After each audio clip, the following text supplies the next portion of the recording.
আসসালামু আলাইকুম أشهد রহমতুল্লাহি ওয়া أن বারাকাতু। لا আজকে আমরা আলোচনা করব ব্যাংকিং সিস্টেম ও বিকাশ হালাল নাকি হারাম এই ব্যাপারটা নিয়ে। আমি এই ব্যাপারে অত বিজ্ঞ কেউ না। আমি চেষ্টা করেছি এই ব্যাপারে যত রেফারেন্স গুলা আছে, আইডিয়া গুলা আছে সবগুলোকে একসাথে মার্জ করে দেন একটা কনক্লুশন এ আসার চেষ্টা করেছি। অ্যান্ড আমি আমার সবগুলো সোর্সই কমেন্ট বক্সে রাখবো ইনশাআল্লাহ।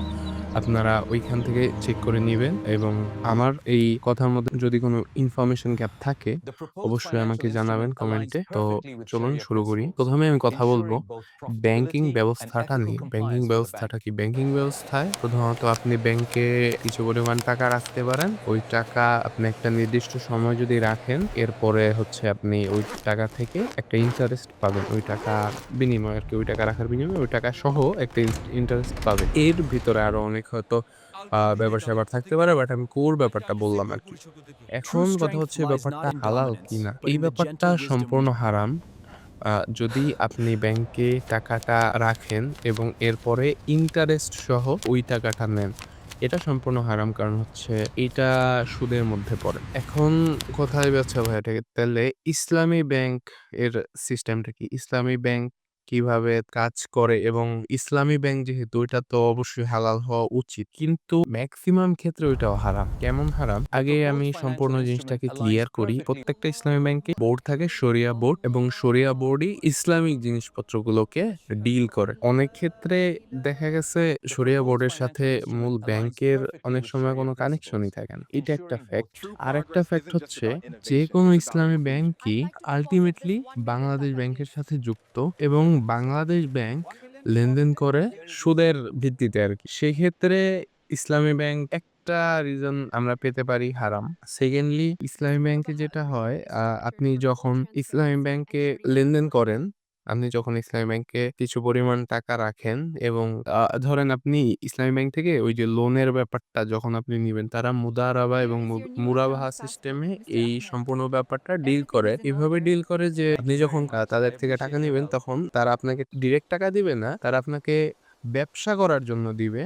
বাট প্রবলেম যেটা হয়, ব্যবসা করার জন্য দিলে ব্যবসায় কিন্তু লাভ, লস দুটো হওয়ারই চান্স থাকে। অর্থাৎ আপনি যখন ব্যাংক থেকে টাকাটা আনবেন, তখন এই শর্তে টাকাটা The আনতে হবে proposed যে financial যদি instrument আমি aligns এই perfectly with ব্যবসায় Sharia principles, লস করি, এই ensuring both লসের অংশ profitability and ethical ব্যাংককে নিতে compliance for হবে the bank. এবং মানে ব্যাংক এবং আপনার মাঝে ভাগাভাগি হবে এবং লাভ যদি হয়, ওই লাভের অংশ ব্যাংক এবং আপনার মাঝে ভাগাভাগি হবে। ঠিক সেইম থিওরি হচ্ছে উল্টা ক্ষেত্রে যখন আপনি ব্যাংকে টাকা রাখবেন, তখন ব্যাংক আপনার ওই টাকাটা দিয়ে ব্যবসা করবে। এখন ওই ব্যবসাটায় লসও হতে পারে, লাভও হতে পারে।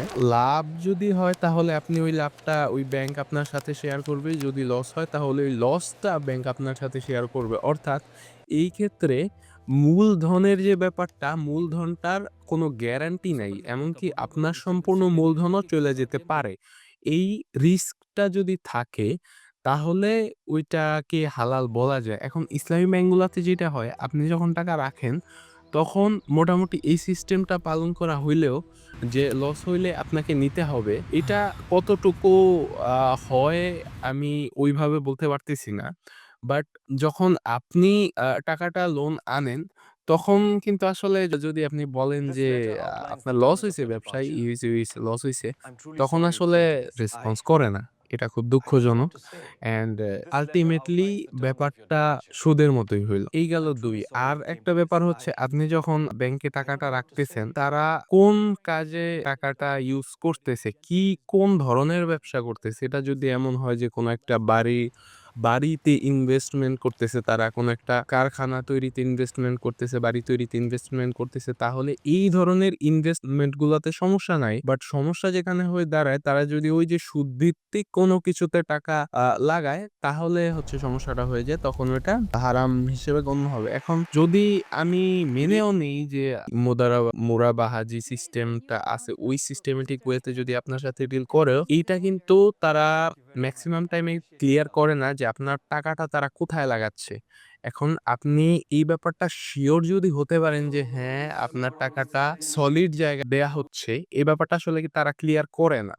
যদি আপনি ক্লিয়ার হতে পারেন যে তারা সলিড কোন জায়গায় টাকাটা লাগাচ্ছে যেখানে সুদের কোনো কারবারই নাই। আপনি যদি এই শর্তে রাজি থাকেন যে আপনি যখন টাকাটা তাদের দিচ্ছেন একটা সময় পর্যন্ত ওইটার পরে আপনি যদি এই শর্তে রাজি থাকেন যে এই ক্ষেত্রে আপনার মূলধনও চলে যেতে পারে বা মূলধন থেকে কিছু পরিমাণ টাকা কমতেও পারে আবার বাড়তেও পারে, তখন সেটা হালাল হতে পারে, নতুবা সেটা সম্পূর্ণ হারাম। এইবার আসি মোবাইল ব্যাংকিং বা বিকাশ ব্যাপারটা নিয়ে। সর্বপ্রথম যে কথাটা আসে, মেইনলি বিকাশটা ব্র্যাক ব্যাংক দ্বারা পরিচালিত হয়। এখন কিছুদিন আগে আমরা যারা অ্যাওয়্যার আছি, আমরা জানি মাহতাব স্যারকে ট্রান্সজেন্ডারের বিপরীতে কথা বলার জন্য ব্র্যাক ইউনিভার্সিটি থেকে বহিষ্কার করছে। অ্যান্ড এটা দিয়ে বোঝা যায় যে ব্র্যাক ইউনিভার্সিটি ট্রান্সজেন্ডারকে সমর্থন করে এবং এই ধরনের বিকৃত মানসিকতার পরিচয় যারা দেয় তাদের সাথে আসলে থাকা আমার মতে খুব একটা লজিক্যাল না।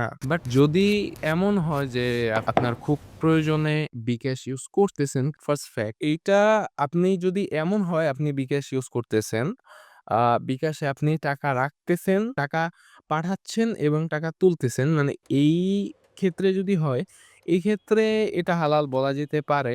এক্ষেত্রে আবার ওই যে আপনার যে হাজারে ৳20 করে এটা আপনার দেওয়া লাগে, ওইটা আপনি হচ্ছে তাদের চার্জ হিসেবে নিতে পারেন, ওটা সমস্যা নাই। আপনি যদি টাকা জাস্ট পাঠানোর ক্ষেত্রে ইউজ করেন এটা, তাহলে সেটা হালাল হতে পারে। কিন্তু তাদের থেকে কোনো ইন্টারেস্ট নেওয়া যাবে না। তাদের সাথে কোনো ব্যবসায় জড়ানো যাবে না। এটা হচ্ছে ফার্স্ট শর্ত।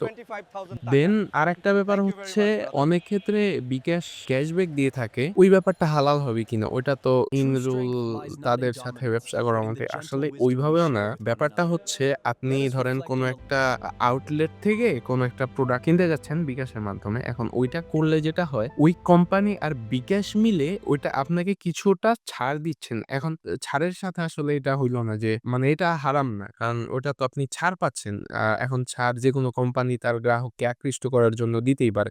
এটা কোনো প্রবলেম না। বাট প্রবলেমটা ওই জায়গায় যখন আপনি বিকাশ থেকে কোনো একটা লাভ করবেন বিকাশ থেকে সোজা হিসাব, ওইটা হারাম। এজেন্টশিপের ব্যাপার যদি বিকাশের এজেন্ট হন, এটা সম্পূর্ণ হারাম। কারণ হচ্ছে ওই যে ১ম এই বললাম যে বিকাশ ব্র্যাক ব্যাংকের একটা অঙ্গ প্রতিষ্ঠান। প্রথমত ব্র্যাক ব্যাংক একটা নরমাল ব্যাংক। ইসলামী ব্যাংক তো তাও মানে ব্র্যাক ব্যাংক নরমাল ব্যাংক। সুদী সিস্টেমে আসলে তাদের ব্যাংক সিস্টেমটা চালায়। যেহেতু বিকাশ ব্র্যাকের একটা অঙ্গ প্রতিষ্ঠান, তাই এটা সম্পূর্ণ হারাম। আবার ব্র্যাক ট্রান্সজেন্ডার সাপোর্ট করে। আমাদের আরো বেশি ঘৃণা করা উচিত। আর আপনি যদি বিকাশের এজেন্ট হন, তাহলে আপনি ইন রুল তাদের কর্মচারী, অ্যান্ড আপনি তাদের থেকে আপনি যে টাকাটা বিকাশ করার মাধ্যমে আপনি যে টাকাটা উপার্জন করছেন, এটা তাদের থেকে এই টাকাটা আপনি নিচ্ছেন। আমি তো আগেই বারবার বললাম যে বিকাশ থেকে কোনো টাকা আপনি নিতে পারবেন। আপনার টাকা আপনি যদি পাঠান, এইটা হচ্ছে আপনার ব্যাপার। হালাল বলা যাচ্ছে না। বাট আপনার যদি খুব ইমার্জেন্সি হয় তাহলে এই ক্ষেত্রে আপনি করতে পারেন। বাট না করার চেষ্টা করাটা বেটার। তো যদি কনক্লুশন এ আসি আমি, জাস্ট কি পয়েন্ট গুলা বলি। সাধারণত ব্যাংকিং সিস্টেমে বর্তমানে যেকোনো ব্যাংকই ট্রান্সপারেন্সিটা ওইটা আ ক্লিয়ার রাখে না। নরমাল ব্যাংক তো এমনি হারাম। এটা হারামই। বাট ইসলামী ব্যাংকগুলা তারা তাদের ট্রান্সপারেন্সিটা ধরে রাখে না। এটা একটা ফ্যাক্ট। তাহলে ইসলামী ব্যাংকও আপনি মানে তাদের থেকে ইন্টারেস্ট নেওয়াটা খুব একটা যৌক্তিক হবে না। হালাল না। ঠিক আছে? বাট আপনি আ চেষ্টা করবেন এই ব্যাংকিং সিস্টেম থেকে যতটুকু দূরে থাকা যায়। বাট আপনার প্রয়োজনে আপনি এটা হচ্ছে জাস্ট টাকা রাখা এবং উত্তোলন করার ক্ষেত্রে ইউজ করতে পারেন। তাও মতপার্থক্য আছে এইখানেও। অ্যান্ড বিকাশের ক্ষেত্রেও সেম থিওরি।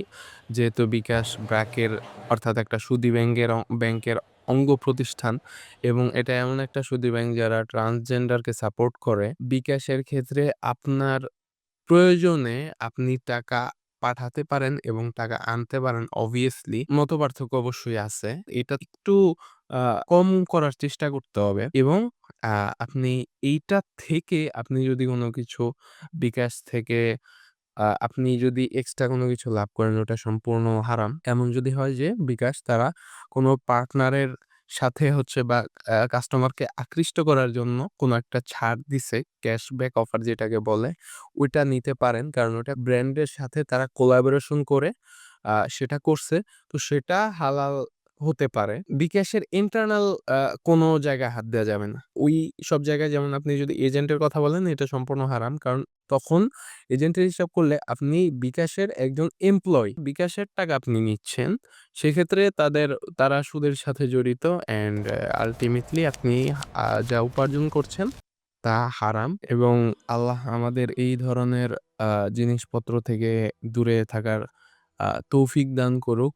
আল্লাহ আমাদের আরো বেটার সম্পূর্ণ হালাল কোনো অপশন দিবে ইনশাআল্লাহ। এখন পর্যন্ত আমি আসলে সম্পূর্ণ হালাল ওইভাবে পাই নাই। কেউ জানলে আমাকে অবশ্যই জানাবেন। এই ছিল আজকের মোটামুটি আলোচনা। আমি আমার এন্ড থেকে যতটুকু সহজ করে সম্ভব সম্পূর্ণ ব্যাপারটা ডেসক্রাইব করার চেষ্টা করছি। অ্যান্ড আশা করি আপনারা মোটামুটি ক্লিয়ার হইছেন এবং এছাড়া যদি আপনাদের কোনো প্রশ্ন থাকে আসলে ব্যাপারটাই এমন যে এটা নিয়ে অনেক প্রশ্ন আছে।